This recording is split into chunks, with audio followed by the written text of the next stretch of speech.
Life does not change in one big day. It changes in the small moments you ignore. Listen carefully.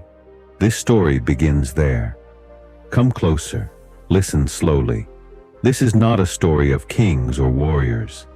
This is the story of an ordinary boy, the kind of boy you see every day.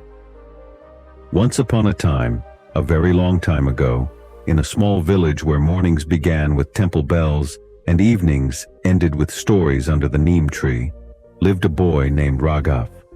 Raghav was gentle by nature. He greeted elders with folded hands. He never spoke rudely. He was not lazy in the way people imagine laziness. He could work when needed, but there was something missing inside him. He had no hurry. When other boys woke up early to help their fathers in the fields, Raghav turned on his side and slept a little longer. "When I grow up," he said, "I will work hard." "When the right time comes," he promised. His father often watched him silently. His mother sighed softly. But his grandfather, an old man with a slow walk and eyes full of patience, said nothing. Elders know that some lessons cannot be spoken, they must be lived. One early morning, before the sun had fully risen, the grandfather gently shook Raghav awake. "Get ready," he said. "You're coming with me." "Where?" Raghav asked, half asleep. "To the hills," the old man replied. Raghav wanted to refuse. The hills were far. The path was rough. There was no fun there. But something in his grandfather's calm voice stopped him. They began walking while the village was still quiet. Birds were just waking up. The air was cool, but the road slowly climbed and grew harder. Stones pressed into Raghav's feet. Sweat rolled down his back. "Why are we going so far?" Raghav complained. The grandfather smiled, walking steadily, never rushing, never stopping. He said nothing. By the time the sun stood above their heads, Raghav's legs were shaking. His breath was heavy. Finally, they reached the top of the hill. From there, the whole village lay below them. Small houses, thin roads, tiny people moving like ants. The grandfather sat on a rock and said, "Tell me, what do you see?" Raghav wiped his face and said, "I see our village." "Yes," the old man said. "And what else?" Raghav looked again, longer this time. "Everything looks small." The grandfather nodded slowly. "That is what effort does," he said. "It changes how you see life. If you never climb, everything feels big and heavy. If you climb, even mountains begin to look manageable." They walked back home in silence. Years passed. Raghav grew taller. His shoulders grew broader. But inside, he stayed the same. He worked only when pushed. He dreamed only when tired. He waited for motivation as if it were a visitor who would one day knock on his door. Then came a hard year. The rains failed, crops dried, money became tight.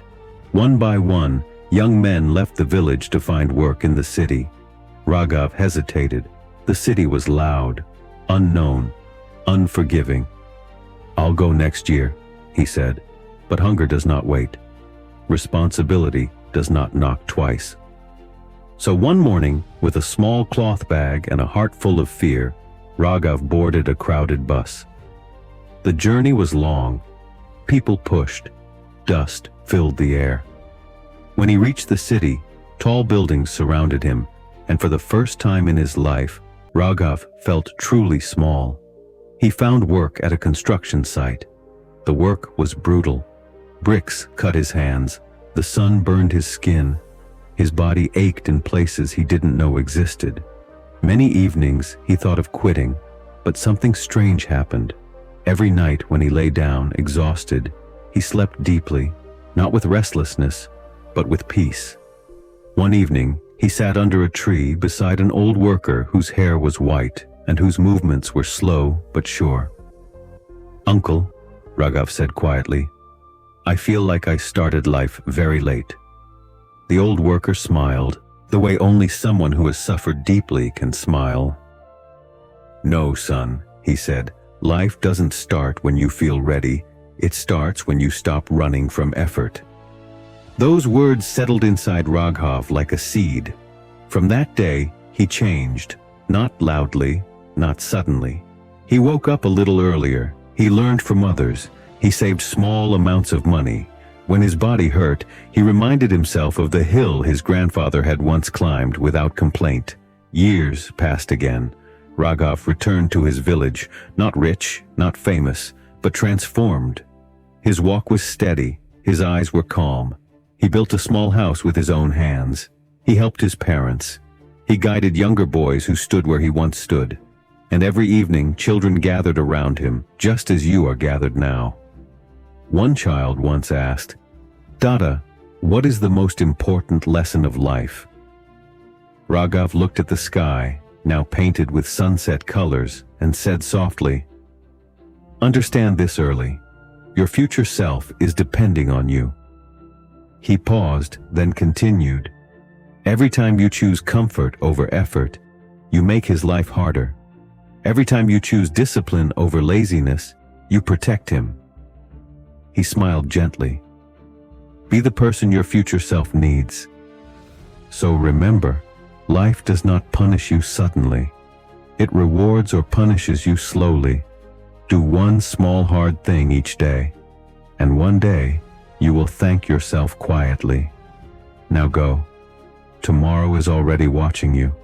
If these old stories bring you peace and direction, stay with us. Subscribe and let us walk this path together, one story at a time.